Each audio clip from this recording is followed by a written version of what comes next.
Good morning, class. This is Jason with you, and today we are back with another chapter in history. And today we are going to talk about lesson number 2, and the name of the lesson is The Kings and Kingdoms. So let's get started from our lesson. The first point over here is the emergence of new dynasties. किस तरह से नई dynasties बनी. So by the first point over here is by the 7th century there were big landlords or warriors.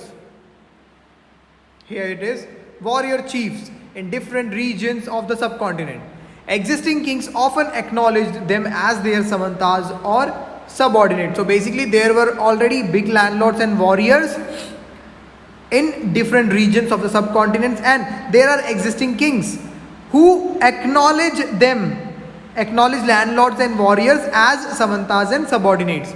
They were expected to bring gifts for their kings or overlords and provide them with military support. And these landlords and warriors are expected to bring the gifts and all and the military support to the existing king. The main ruling dynasty were Gurjara Pratiharas, Palas, Rashtrakutas and Chahamans in North India, and the Chola, Pandyas and Chalukyas in South India. So the ruling dynasties in North India are Gurjara Pratiharas, Palas, Rashtrakutas, Chahamans, that is in North India, and in South India it is Chalukyas, Pandyas and Chola. So the next point over here is administration in the kingdom. The king at apex adopted big titles like Maharaja, Adhiraja. The kings shared power with their Samnarans and with an association of peasants, traders and Brahmins. Resources were obtained from the producers who were persuaded to surrender part of what they produced. These resources were used to finance the king's establishment and construct temples and fort. So the resources which they are the kings and the king's finance ministers they were getting, they are establishing and constructing the temples and the fort. Functionaries for collecting revenue were recruited from influential families. So those who have very good name, good reputation in the country, they are collecting the revenue from different types of people, and they are called influential families. Prashtitis and land guards. Prashtitis tells us how rulers wanted to depict themselves as valiant and victorious warriors.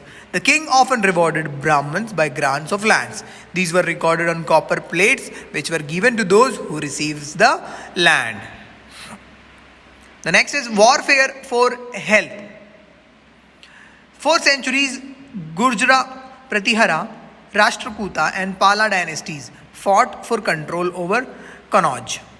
The long-drawn conflict is known as tripartite struggle. Here it is, tripartite struggle, as 3 parties were involved in it, and the 3 parties are Gurjara Pratihara, Rashtrakuta and Pala. Sultan Muhammad of Ghazni raided the subcontinent 17 times between AD 1000 to AD 1025. In 25 years, this Sultan Muhammad of Ghazni raided यानी हमला किया subcontinents पे कितनी बार? 17 बार. His sole purpose was to plunder the wealth of India, यानी India का धन छीनने के लिए. He looted temples like Somnath, Gujarat.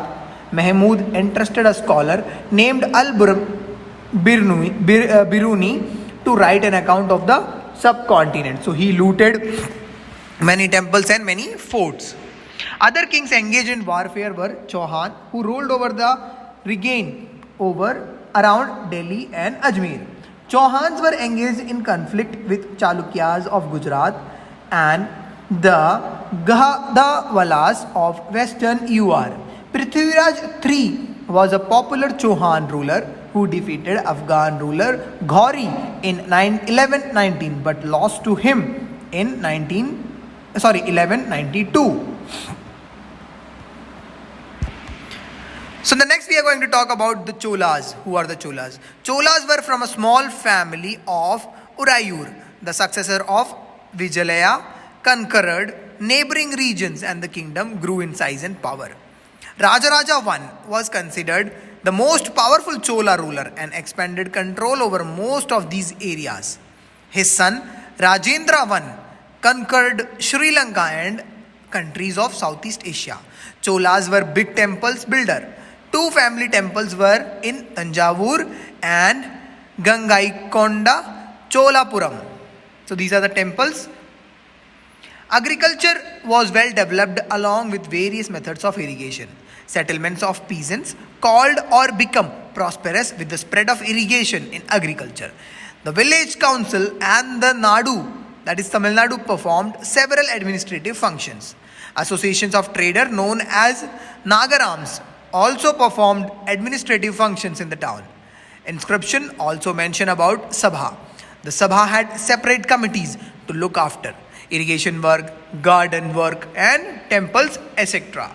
So this is the chapter, and in this chapter we talk about the kingdoms and the new kings, how India, in the ancient India, how the kings were ruled, and who are the people who helped them rule. We talked about Samanthas, and we talked about Cholas, and there were three parties over there who were fighting each other to get the treasure of India. So we came to know these all the things are in the ancient India, those who were fighting to get the treasury of India. So I hope you enjoyed the lesson, and I hope you understood the lesson. So till the next class, I wish you all the best. Bye bye.